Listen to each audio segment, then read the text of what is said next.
or depending on when you're watching this, good afternoon, good evening, or good night. My name's Ross, and as always told, out of Voice of Radio, and over the past few days, over the weekend, I've been seeing a bunch of online stores putting up their pre-releases for Fusion Strike, so I thought this was a pretty good time to bring you my Fusion Strike pre-release guide. Now remember, the release date is November the 12th, which is actually 2 months away as we record this, but like I've said, with shops starting to put up pre-orders now, this is a pre-order guide, so it seems fairly sensible that this is a decent time to do this. If you think it's worth me doing an updated one nearer the time, of course I am more than happy to, but I think it is time we did take a little bit of a start. So, with all of that borne in mind, couple of notes from me to begin with. Try, if at all possible, to avoid putting money down when you pre-order. The reason is, the allocation will not be known for a few weeks yet.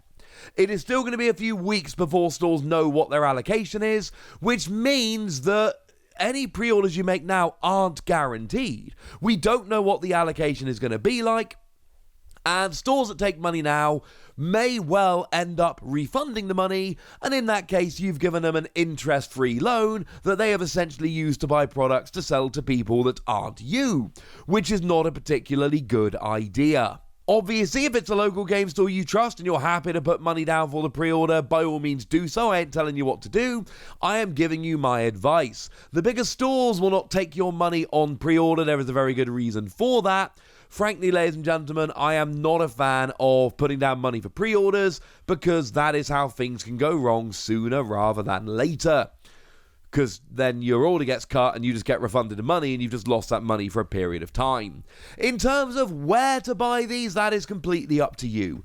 I am a huge fan of going to your local game store, and I think your local game store should always be the first port of call, but I know that I'm very lucky to have a wonderful local game store, Mad for Miniatures, down in Cornwall, and I know that not all of you are so lucky. Although, like I've said, if you ever think your local game store is being a bit mean or charging too much, whatever, please talk for them before making assumptions. Don't just make assumptions. Go and actually talk to them. So, it really depends. I'm sorry, I know I can't give you a list for every single country. That would be silly. If you're in the UK, your local game store is good. Smith's is a great place because they generally tend to be very sensible and not take orders till they know what they've got, and I've not heard of people being refunded. They never charge above RRP, etc. I know there are some bigger online stores, and I know that at the moment a bunch of these stores are selling everything below recommended retail price, but remember, as soon as they had a chance they charged above, and they probably will again. You have been warned.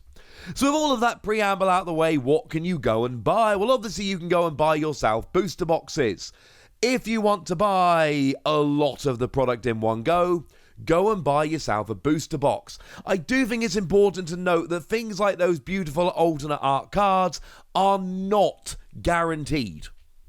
I've seen people posting, I bought a box of Evolving Skies, I didn't get a single alternate art in the box or a single secret rare. And the answer is they're not guaranteed. So the reason you didn't get them is because you might not get them. Which I know is very, very sad, but pull rates are not guaranteed. I have seen some absolutely broken boxes from Evolving Skies. And I have seen some, frankly, extremely disappointing boxes from Evolving Skies. But you will get a lot of cards, a lot of the commons, uncommons, if that's what you're into. In terms of exactly what is in the set, as in which cards are available, I did do a video about that just a couple of days ago. I would recommend you go and have a gander at that one when you get a moment. So, if you're not just buying booster boxes or booster packs, then what can you get? Well, I have made a big showing on this channel about how much I love the free pack blisters. These have exclusive promo cards that cannot be found anywhere else. This Eevee and this Espeon are exclusive to these free pack blisters. Now, I've shown you a couple free pack blister openings for Evolving Skies. In one, I pulled the Sylveon alternate art and I was absolutely overjoyed. And in the other, I pulled free Smeargle in 6 packs. And overjoyed is very much not the word I would use. But I still think these have better hit rates. To be clear, the data I've got is absolutely tiny, and I have no way of knowing this for absolute certain. I just seem to always pull better from free pack blisters. I personally like buying them, because the other thing is, you're still getting the promos. And in a few years' time, when these products are in the rearview mirror, people are still going to want these promos because they're cool, so they'll be cool things to have in your trade binder in the future. On release, they're not worth very much at all, but over time, why not? And obviously, we've got an Espeon here. Eevee is a very popular card and that artwork is beautiful, but I think Espeon might be the more popular of the two. It's at least going to be closer than Evolving Skies, where one of the 3-pack blisters was so much more popular than the other. Now, if you are looking for exclusive promos, the other place they can be found is in the 1-pack blisters. These are featuring Tepig and Blitzel. These are not new cards. These are alternate art cards. You'll notice the Tepig and the Blitzel. They're just reprints of the ones that were in Battle Styles, but now they have alternate artwork. And for what it's worth, that Tepig artwork is just phenomenal, and I love it. I am a huge fan. So these are exclusive to these 1-pack blisters, although this is one I need to just caution you on a little bit. These will not be found in your regular stores. So your local game store is unlikely to have these. Most of your online shops are unlikely to have these. These are generally found in things like supermarkets, big box stores, etc. They are not as widely available, so you need to be a little bit more careful when you're searching for them. 1-pack and a promo, but it is exclusive, but they are alternate arts. The other 1-pack options we've got are the Check Lane blisters featuring Cinderace and Rillaboom, and you get the full evolution line, which is lovely, but these are straight reprints. They're not alternate art, they don't have a different holofoil pattern, they don't have anything special about them whatsoever. And I made this point before, but I'm going to keep making it because I think it's important for you guys to know. If you really want these for a sealed collection, get them. If you really want these because you want the Rillaboom and Cinderace to play with, get them. Otherwise, these should be pretty low on your list of priorities, because they're a fair bit more expensive than a booster pack, but as soon as it's open, you've just got the 3 normal cards and then the booster pack. So these are ones I don't generally tend to pick up, but like I say, if you want them for a sealed collection or you want those specific cards, then they are a pretty gosh darn good idea. Now, in terms of Elite Trainer Box, this is a little bit of a departure from the past 3 sets, in that this is the first time in 4 sets, and 1 set every 3 months means the first time in a year, where there is only 1 Elite Trainer Box. Yes, there's a big caveat, we'll get there in a moment. The reason is extremely simple. This comes from a single set in Japan. Now, if we look at something like Battle Styles, over in Japan, Battle Styles was a double set, one of which featured Urshifu, the single strike, and the other one of which featured Urshifu, the rapid strike. So when it comes out over here, we have 2 Elite Trainer Boxes, 1 featuring the single strike and 1 featuring the rapid strike. Everything seems pretty sensible. Then we get to your next set, your Chilling Reign. And we've again got 2 Elite Trainer Boxes, but that's because it's a double set. 1 set featured Jet Black Poltergeist, 1 set featured Silver Lance. Now, what was super weird about Evolving Skies is that although it was a double set, 1 set featured Rayquaza, 1 set featured Duraludon, but the Elite Trainer Boxes actually featured the Eevees because that set also brought in Eevee Heroes. So that was a little bit weird, but it was still based on a double set and a mini set, so I think it still holds. Here, we've got a single set and no mini set. There's not really a justification or reason to have 2 Elite Trainer Boxes, so if anyone was wondering why there was only 1 Elite Trainer Box, boom, there's your answer. But just like we've seen for the past couple of sets, there is an Elite Trainer Box which is Pokemon Center exclusive. Now, there's nothing really terribly important here. If I'm honest with you, it's pretty similar. However, what we get is a coin, which isn't in the regular Elite Trainer Box. You get yourself an extra 2 booster packs, and you get yourself a second set of sleeves. This is interesting because all of the Pokemon Center exclusive ones have been a bit different. As in, this is the 3rd set that's had Pokemon Center exclusive Elite Trainer Boxes, and they've all been a bit different to the one before. But you get a coin, 2 extra booster packs, and an extra set of sleeves for about $10. So, if that's what you're into, go for it. Those are Pokemon Center exclusive.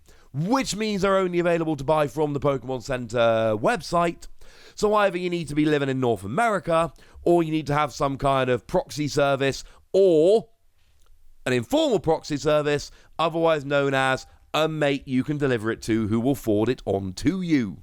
Now, the other product which actually comes out a little bit later than everything else is your Build and Battle Stadium. This is essentially the product which lets you run a pre-release at home, so you get 2 Build and Battle kits, and 4 extra boosters, a couple of other bits let you do a pre-release at home. Incidentally, the pre-releases will be beginning 2 weeks before the actual release of the set, so November 12th is the official release of the set, which means that pre-releases will be starting on October the 29th. We don't know what the 4 pre-release cards are yet, unfortunately. Last time with Evolving Skies, when they showed us the Build and Battle Stadium, they actually told us what the pre-release promos were. They have not done that yet, which is ever so slightly sad. So we haven't talked much about that because there's nothing really to say, unfortunately. I should also then add there is a mini portfolio coming, which just gets you a mini portfolio, shockingly.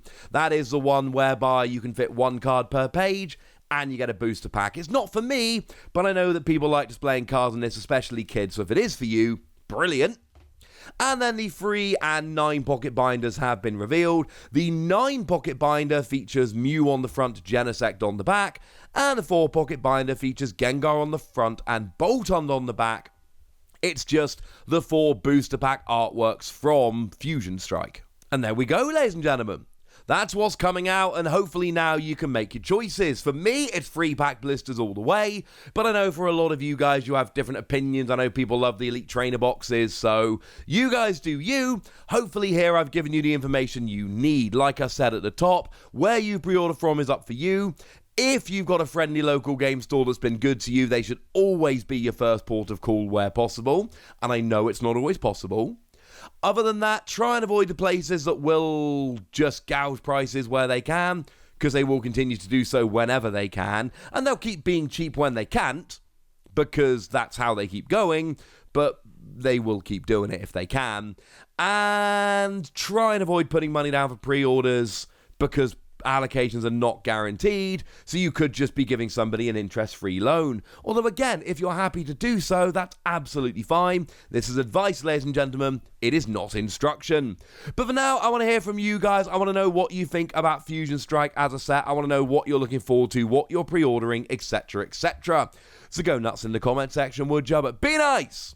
And then make sure you like this video, subscribe to this channel, follow me on Twitter at The Wasi, and Twitch for some live action at twitch.tv/PTCG Radio.